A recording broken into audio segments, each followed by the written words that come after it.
रानो चिड़िया और गौरी कौवी दोनों दानों की तलाश में उड़ते उड़ते जंगल से काफी दूर निकल जाते हैं। तभी उन्हें कुछ गेहूं की फलियां दिखाई देती हैं। दोनों वहां जाती हैं। शुक्र है मुझे दाना मिल गया, नहीं तो और पता नहीं कितनी दूर जाना पड़ता। हाँ गौरी बहन, तुम सही कह रही हो। हमारे बच्चे भूखे हैं और रात भी होने वाली है। दोनों दाना लेकर चलते हैं। ये दाना पहले मैंने देखा था और इसके पास भी पहले मैं ही पहुंची, इसलिए ये मेरा है। इतना कहते ही गौरी दाना लेकर भाग जाती है। मुझे इस गौरी के साथ आना ही नहीं चाहिए था। धोखेबाज गौरी, अब मुझे ऐसे ही जाना होगा। गौरी दाना लेकर एक जगह रुकती है। उसे एक बूढ़ा कबूतर मिलता है जो थोड़ा परेशान था। वह कौवी से बोलता है, सुनो कौवे, मेरा चश्मा कहीं गिर गया है। क्या तुम उन्हें ढूंढ कर दे सकती हो? तुम्हारी बड़ी मेहरबानी होगी। क्यों बुढ़े, क्या तुम्हारी नौकर हूँ मैं जो तुम्हारा चश्मा ढूंढ कर दूंगी? क्या यही एक काम रह गया है मुझे? इतना कहकर गौरी कौवी अपना दाना लेकर उड़ जाती है। थोड़ी देर बाद वहाँ रानो चिड़िया आती है। वह बूढ़े किसान से पूछती है, बाबा, क्या आपको कोई परेशानी है? मैं आपकी कुछ मदद कर सकती हूँ। हाँ चिड़िया, मेरा चश्मा कहीं गिर गया है। उसकी वजह से मुझे कुछ दिखाई नहीं दे रहा है। फिर रानो चिड़िया किसान का चश्मा ढूंढ कर देती है। क्या बात है चिड़िया, तुम कुछ परेशान लग रही हो।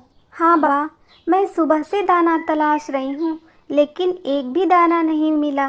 गेहूं की कुछ बालियाँ मिली थी जो चंट कौवी लेकर भाग गई।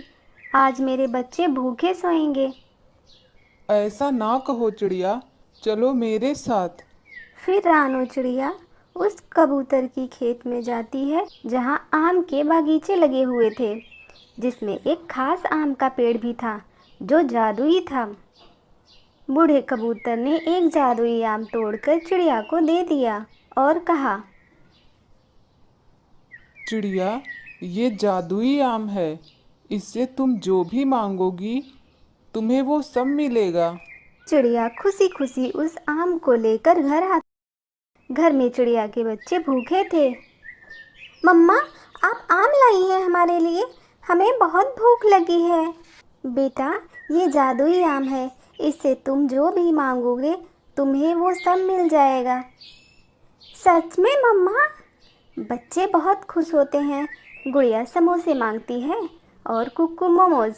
उनके बोलते ही मोमोज और समोसे उनके सामने आ जाते हैं।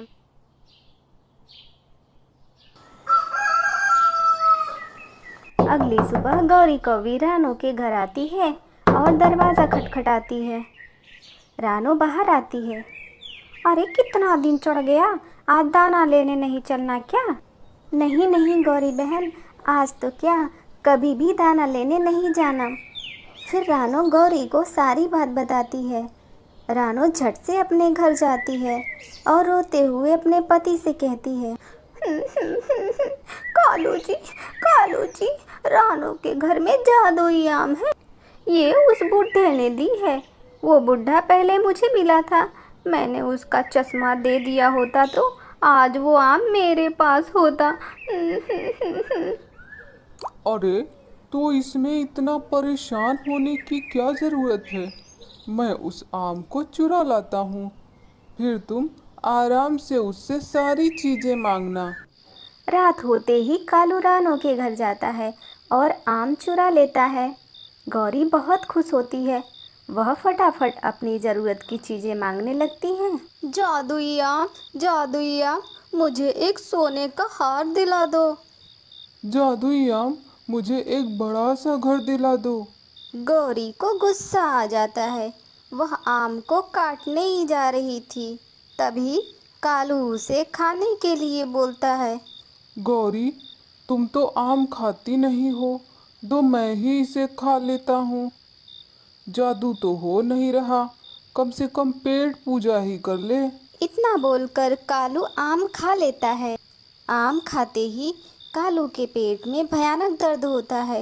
वह गौरी से बोलता है, गौरी मैं मर जाऊंगा, कुछ तो करो गौरी। मैं क्या करूं कालू जी? गौरी जल्दी से मुझे रानो चिड़िया के पास ले चलो। गौरी जल्दी से रानो चिड़िया के पास कालू को ले जाती है। दुष्ट कौओं, तुम लोग यहाँ क्या कर रहे हो?